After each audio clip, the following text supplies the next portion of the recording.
Good evening, friends. Today I'll be uploading this video on a very important topic, that is enzyme inhibitors as poison and drugs. So, this always a short note can be asked on this particular topic. So, the competency is describe and discuss enzyme inhibitors as poisons, drugs, and therapeutic enzymes. So, therapeutic enzymes I'll be taking in the next section. And in this video, I have explained all the enzyme inhibitors which are acting as poisons and drugs. Now, a little bit about enzyme inhibition. Detailed on enzyme kinetics, I'll be uploading another video. So, in this, you all know about enzyme inhibition. It may be of two types, reversible and irreversible. So, what are inhibitors? Inhibitors are substances or the compounds that decreases the enzyme velocity. So, reversible inhibition, this inhibitor binds non-covalently with the enzyme and the enzyme inhibition can be reversed if the inhibitor is removed. So, this is the reversible inhibition and this is temporary and lasts as long as the inhibitor interacts with the enzyme. So, it is further divided into competitive inhibition, non-competitive and the uncompetitive inhibition. Reversible inhibition is again divided into three, that is competitive, non-competitive and the uncompetitive inhibition. So first we'll take the competitive inhibition. So this is also known as the substrate analog inhibition. The inhibitor has close structural resemblance with the substrate. Inhibitor binds to the substrate site on the enzyme forming enzyme inhibitor complex. However, inhibitor cannot form the product. Whenever enzyme inhibitor complex is formed, it will further not form the product. Thus, in the presence of the inhibitor, the catalytic activity of the enzyme is inhibited. The inhibitor competes with the substrate to bind to the enzyme. So, therefore, this inhibition is known as the competitive inhibition. So, in this, both ES and the EI complexes will be formed, but only ES complex can form the product. Enzyme inhibitor complex will not form the product further, but enzyme substrate complex will form the product further. Now, this is the schematic representation of competitive inhibition. In this, there is this enzyme competes with the substrate to bind with the active site. So, this is enzyme inhibitor complex is formed and enzyme substrate complex is formed because inhibitor binds with the enzyme to form enzyme inhibitor complex, but the enzyme substrate complex will form the product. Now regarding the kinetics, as we have read and a detailed account on enzyme kinetics, I'll be uploading in the next video. But regarding the kinetics, this kinetics is concerned with the rate of chemical reaction. So main parameters in this are Vmax, that is maximum velocity or maximum achievable reaction rate, and Km is the binding affinities. Basically, this is the binding affinities for the substrate and the inhibitors. So, in this, if you see, when the velocity of the reaction is plotted against the substrate concentration, a rectangular hyperbola is obtained. So, in this Km or the Michaelis-Menten constant, this is basically the substrate concentration required to produce the half maximum velocity. Km is the substrate concentration to produce the half maximum velocity, and this is expressed in Km or the Michaelis-Menten constant, or we can say the substrate concentration. This is expressed in the moles per liter. So at Vmax, if you see Vmax, entire enzyme is in the form of enzyme substrate complex. So in presence of inhibitor, you can see this red line showing is the inhibitor. So the Vmax remains same or unaltered, but Km is increased. And this is the Lineweaver-Burk plot of the same. Then comes the competitive examples of competitive inhibitors. The relative concentration of the substrate and inhibitor and their respective affinities for the enzyme determine the degree of competitive inhibition. So the inhibition can be overcome by high substrate concentration. So you have to remember that in competitive inhibition, Km value increases whereas Vmax is unchanged. See, this video is only for the enzyme inhibitors. I am giving examples of all the enzyme inhibitors that are acting as poison and the drugs. So, detail of this enzyme kinetics will be uploaded in another video. So, the relative amounts of enzyme substrate and enzyme inhibitor complexes depend upon the relative concentration of the substrate and inhibitor. So what happens if the inhibitor concentration is higher, more EI complex will be formed, resulting in decreased formation of the product. But if the substrate concentration is higher, more ES complex or enzyme substrate complex will be formed, and the inhibition will be of smaller degree. Now we'll start the examples. First is the malonate. This is the competitive inhibitor of succinate dehydrogenase enzyme because it resembles the substrate succinate. If you see this reaction, you can very well see that this succinate, the structure is COH, CH2, CH2, COH. And if you see this malonate, the structures of succinate and malonate, they are same, almost same. Only one CH2 is lacking here. So this is the reason. Then sulfur drugs and the PABA. If you see this both sulfonilamide and the PABA.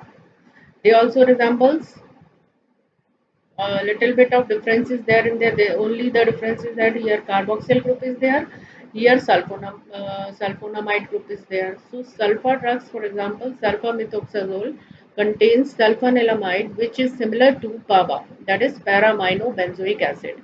So bacteria use PABA to synthesize folic acid, which is needed for their growth and proliferation. So when sulfur drugs are given, sulfanilamide present in these medicines competes with PABA for bacterial enzymes, as it is the structural analog we are saying PABA of sulfur drugs. So competes with PABA for bacterial enzymes. Sulfanilamide act as competitive inhibitor of the enzyme dihydropteroate synthetase that is required for folic acid synthesis, thus blocking the conversion of PABA to folic acid. Bacteria are thus deprived of folic acid and they do not survive. So sulfonamides are used to treat both respiratory and the urinary tract infections. And this I already told you that there is a structural similarity between the PABA and the sulfonilamide. Now second, methotrexate. This is a well-known anti-cancer drug. It is structurally similar to folic acid. So methotrexate, a folic acid analog, competitively inhibits dihydrofolate reductase because this dihydrofolate reductase first convert folic acid to dihydrofolate and again to tetrahydrofolate, and this is for the required for DNA synthesis. So this methotrexate is a folic acid analog. This competitively inhibits this dihydrofolate DHFR enzyme. It prevents regeneration of tetrahydrofolate from dihydro. So this tetrahydrofolate will not be formed, leading to reduced DNA synthesis. So that's why this is used as anti-cancer drug. Then amethopterin and the aminopterin. These are also the structural analog of folic acid, inhibitor of dihydrofolate reductase. So this tetrahydrofolate, as I told you, is required in the synthesis of purine and the thymine nucleotide. So inhibition of this enzyme decreases the availability of nucleotides. So further, we don't have nucleotides for the DNA synthesis and cell division is inhibited. Therefore, both amethopterin and aminopterin, they are also used in cancer to suppress cell division. Then physostigmine and the neostigmine. This physostigmine, this is a cholinesterase inhibitor and is used in the treatment of glaucoma. Then trimethoprim, it is an inhibitor of bacterial dihydrofolate reductase, hence it is used as antibacterial or antibiotic agent along with sulfur drugs to augment their action.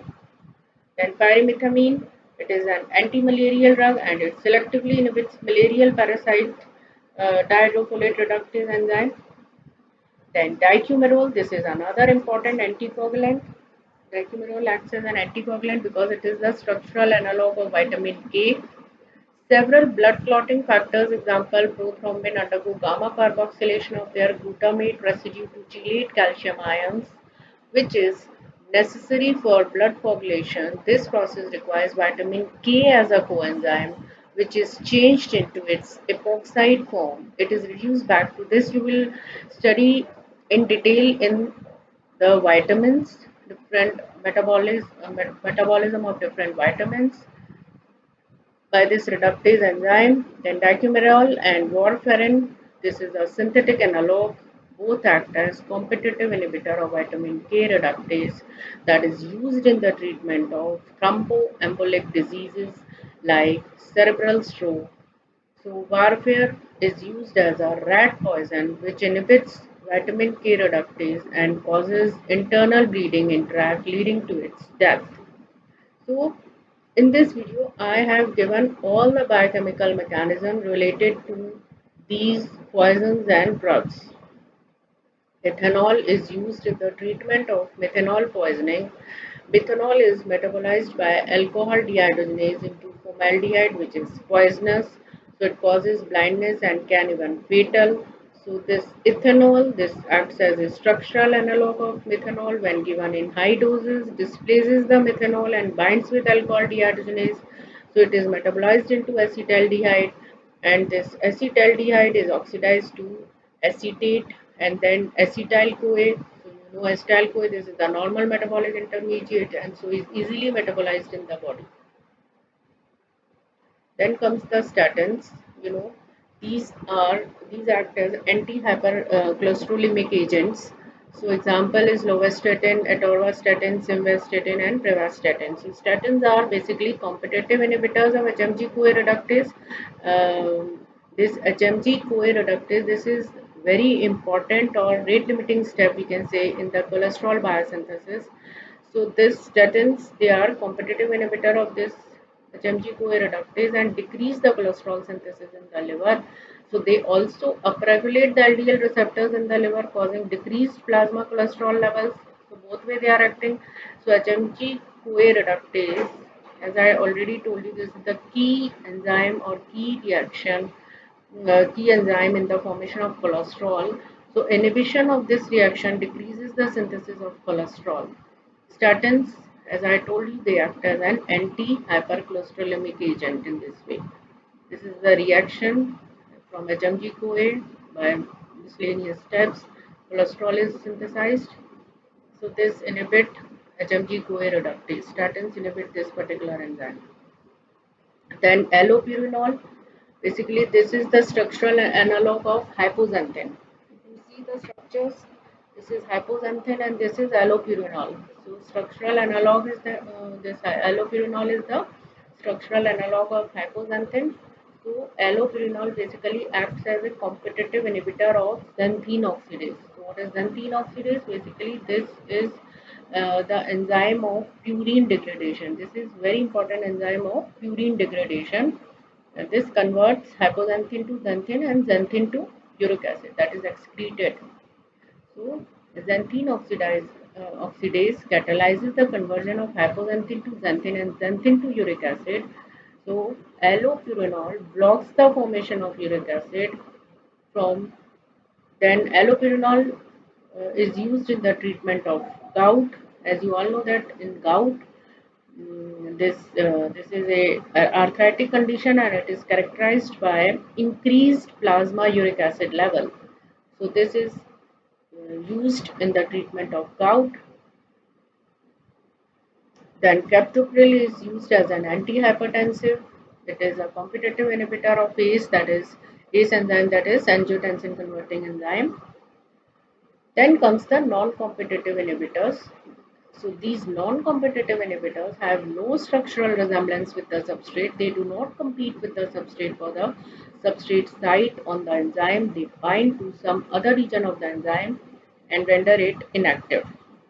This is the schematic representation of non-competitive inhibition. You can see here this non-competitive inhibitor reacts with both enzyme as well as enzyme substrate complex. So both EI and the ESI complexes will be formed. So inhibition cannot be overcome by increasing the substrate. And this is the graph showing the kinetics. Now you can see here, this is the hyperbola which is formed when we plot the graph of substrate concentration and the velocity or rate of reaction. So in this is the red line showing the inhibitor, non-competitive inhibitor. Now in this Vmax is reduced. When we are using inhibitor, this Vmax is reduced, but Km remains same. So the effect on kinetics is as if the enzyme were less active. So Vmax is reduced, but that the affinity for the substrate is unaffected. That's why Km remains the same. Since the substrate binding site is not occupied by the non-competitive inhibitor, and this is the Lineweaver-Burk plot of the same. So examples or non-competitive inhibitors: Ascaris, that is an intestinal worm. This survives in the intestine because it produces an inhibitor of the enzyme trypsin. You know, this is the digestive enzyme which otherwise would digest the worm and kill it. So heavy metal ions like mercury, silver, lead, etc. react with sulfhydryl group of the enzyme and inactivate them reversibly. Then metal chelating agents like ethylene diamine tetraacetic acid, that is ETTA, remove metal ions required by some enzyme. For example, calcium ions are required by pancreatic lipase for its activity, and calcium ions are also required in the blood coagulation, and so EDTA is used as anticoagulant also to collect the blood sample and preventing clotting, that prevents clotting. Then antimetabolites such as 5-fluorouracil, this also acts as non-competitive inhibitor. So all these are the examples of non-competitive inhibitors. Then comes the uncompetitive inhibitor. This is the schematic representation of uncompetitive inhibition. In this enzyme, this inhibitor binds, uncompetitive inhibitor binds with the enzyme substrate complex to form the enzyme substrate inhibitor complex. So inhibitor binds only to enzyme substrate complex. So increasing substrate concentration leads to increasing enzyme substrate inhibitor concentration. Therefore, the inhibition cannot be removed. Both Km and Vmax are decreased. So in this case, when we talk about this uncompetitive inhibition, both Km and Vmax remains decreased. Then inhibition of placental alkaline phosphatase. This is one of the example of uncompetitive inhibition. Inhibition of placental alkaline phosphatase by phenylalanine is an example of uncompetitive inhibition. Then comes the irreversible inhibition. So the inhibitor binds covalently with the enzymes and inactivate them, which is irreversible. These inhibitors are usually toxic substances that poison enzymes. So now coming to the examples of enzyme inhibitors as metabolic poisons.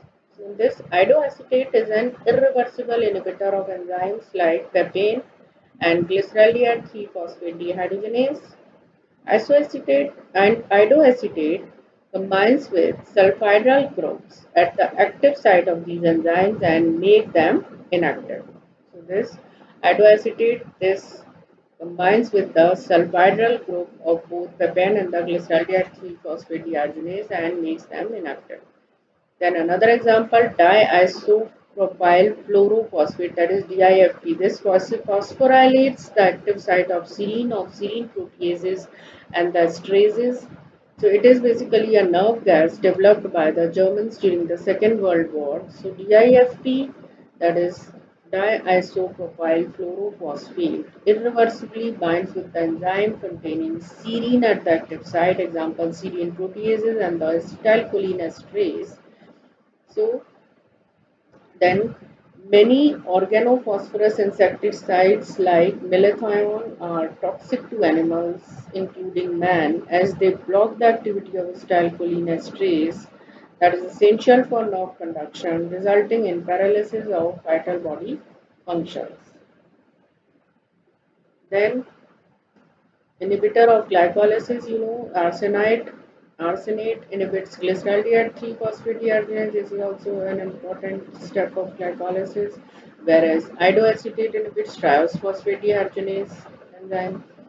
So, inhibitors of ETC, that is electron transport chain, potassium cyanide is an irreversible inhibitor of enzyme cytochrome C oxidase, which takes part in respiration reactions in the cells. If this enzyme is inhibited, ATP cannot be made since use of oxygen is decreased. This means that cells can only respire anaerobically, leading to lactic acid accumulation in the blood, which is potentially fatal. Malonate binds to active site of enzyme succinate dehydrogenase, competing with succinate, which is important in respiration. Then next is the disulfiram, that is antabuse. This is the drug. Disulfiram is a drug that is used in the treatment of alcoholism. It irreversibly inhibits the enzyme aldehyde dehydrogenase. So alcohol addicts when treated with disulfiram become sick due to accumulation of acetaldehyde leading to alcohol avoidance. So this is how this de-addiction is being done with the help of this disulfiram. Then penicillin, this is an antibiotic. This acts as irreversible inhibitor of serine containing enzymes and block the bacterial cell wall synthesis. Cyanide inhibits cytochrome oxidase, binds to iron atom of electron transport chain. Fluoride inhibits enolase. This is another important step of glycolysis. Then aspirin, covalent acetylation of an active site serine in the enzyme cyclooxygenase or prostaglandin endoperoxide synthase. So, aspirin resembles a portion of the prostaglandin precursor, the substrate for the enzyme. So, this is how inhibition can take place in this. Then comes the suicide inhibition. In this is a specialized form of irreversible inhibition. In this case, the original inhibitor, that is the structural analog or the competitive inhibitor, is converted to a more potent form by the same enzyme that ought to be inhibited. I'll be explaining this with the help of example also. So the so formed inhibitor binds irreversibly with the enzyme. This is in contrast to the original inhibitor which binds reversibly. A good example of suicide inhibition is allopurinol that is used in the treatment of gout. So allopurinol, an inhibitor of xanthine oxidase, gets converted to alloxanthine. So this alloxanthine, this is the more effective inhibitor of this enzyme. So over here, this alloxanthine is acting as a suicide inhibitor. Besides this, heavy metal ions such as mercury and lead. So lead poisoning, lead inhibits sulfhydryl group of the enzyme of heme synthesis, namely ALA dehydratase and the ferrochelatase.